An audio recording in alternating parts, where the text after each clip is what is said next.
Okay, I read more from Mr. Bliss man. Nisargadatta Maharaj. Maharaj. Yeah, Mr. Bliss man. I call him Mr. Bliss man because I find it so blissful reading him.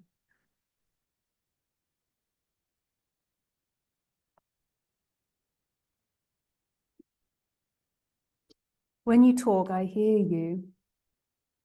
Is it not a fact, Maharaj? That you hear is a fact. What you hear is not. The fact can be experienced. And in that sense, the sound of the words and the mental ripples it causes are experienced. There is no other reality behind it.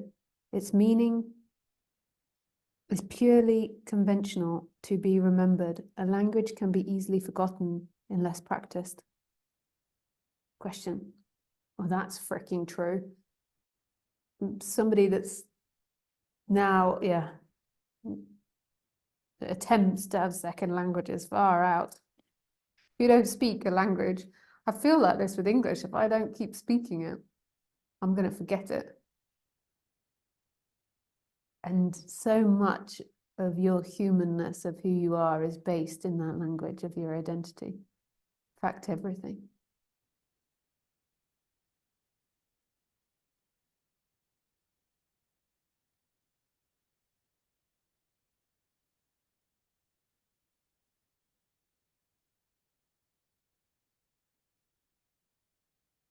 Question. If words have no reality in them, why talk at all? Maharaji. They serve their limited purpose of interpersonal communication. Words do not convey facts, they signal them. Once you are beyond the person, you need no words.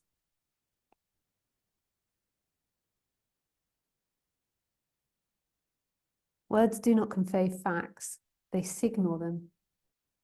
That's brilliant. Once you are beyond the person, you need no words. Yeah. What can I say? He's banging it out of the ballpark. Question. What can take me beyond the person? How to go beyond consciousness? Maharaji. Words and questions come from the mind and hold you there. To go beyond the mind, you must be silent and quiet. Peace and silence, silence and peace. This is the way beyond. Stop asking questions. Question. Once I give up asking questions, what am I to do? Maharaji. What can you do but wait and watch? Question. What am I to wait for? Maharaj. For the center of your being to emerge into consciousness. The three states, sleeping, dreaming, and waking, are all in consciousness, the manifested. What you call consciousness will also be manifested. In tune, beyond consciousness altogether lies the unmanifested, and beyond all and pervading all is the heart of being which beats steadily. Manifested, unmanifested, manifested, unmanifested.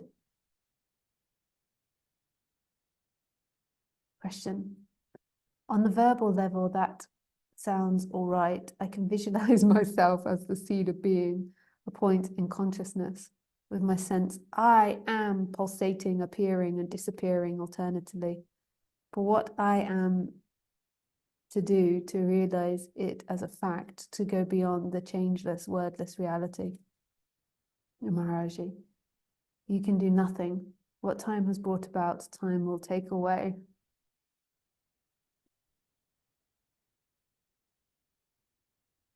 What time has brought about, time will take away. And then I'll go back to this bit as well. For the center of your being to emerge into consciousness, the three states, sleeping, dreaming, and waking, are all in consciousness, the manifested. What you call consciousness will also be manifested. In tune, beyond consciousness altogether lies the unmanifested. And beyond all and pervading all is the heart of being which beats steadily, manifested, unmanifested, manifested, unmanifested.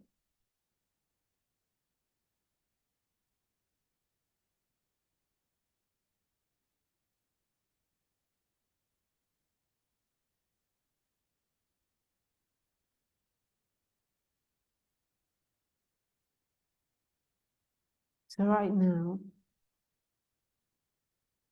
this is nothing and everything simultaneously. There is nothing experiencing, and yet everything is happening. It's so empty. And all the stories of the personhood is only about social connection and being able to live in a complex society. It says nothing about who you are. I mean, that was another great thing that he said, is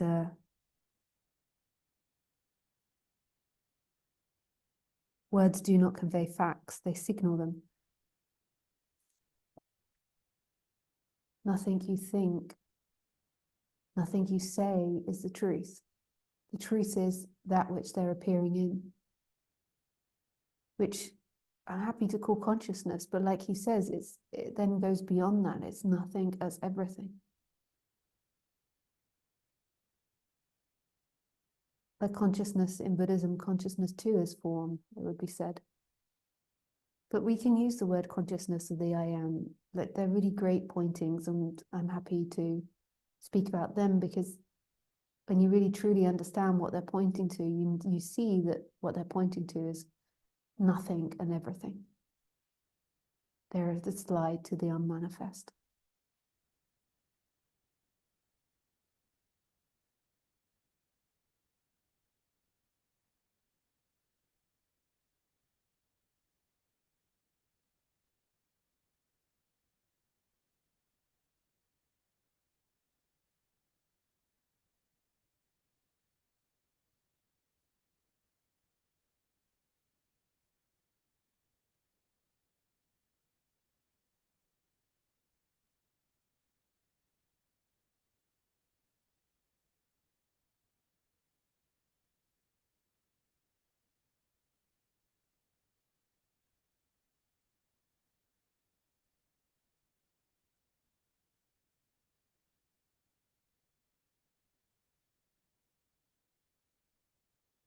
Question: when then all these exhortations to practice yoga and seek reality, why then all these exhortations to practice yoga and seek reality? They make me feel empowered and responsible, while in fact it is time that does all. Maharaji, this is the end of yoga, to realize independence. All that happens in and to the mind, not to the source of the I am. Once you realize that all happens by itself, call it destiny or the will of God or mere accident, you remain as witness only, understanding and enjoying, but not perturbed. Question: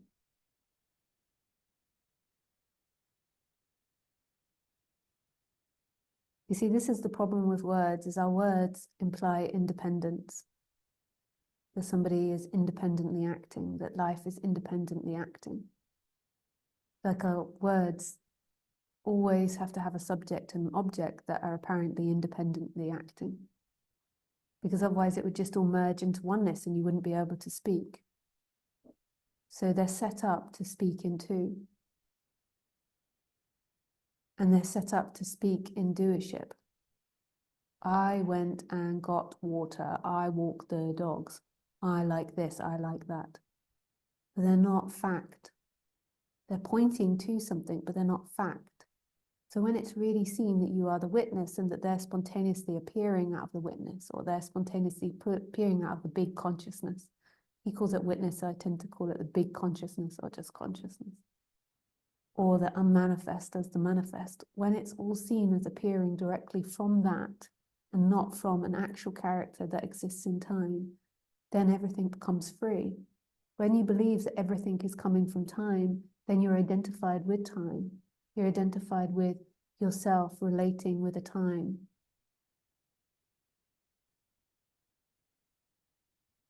Yourself having done this or done that. You being shameful, or you being bad, or you being good. You being fair, or you being unfair.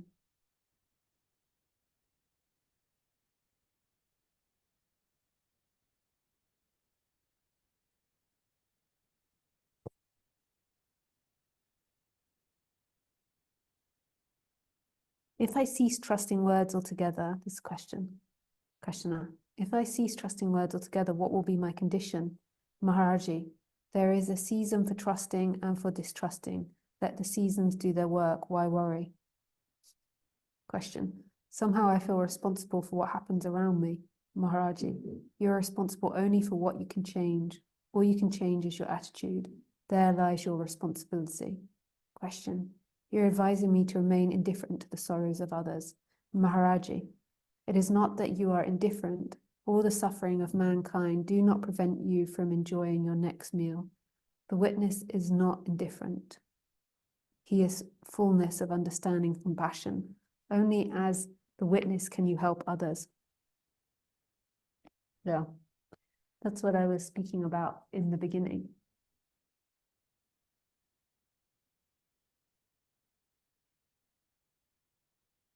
And only as your true self can you really have compassion and love. Can you really help others? Not as what you think the others need, or what they think they need, or trying to give them what they need.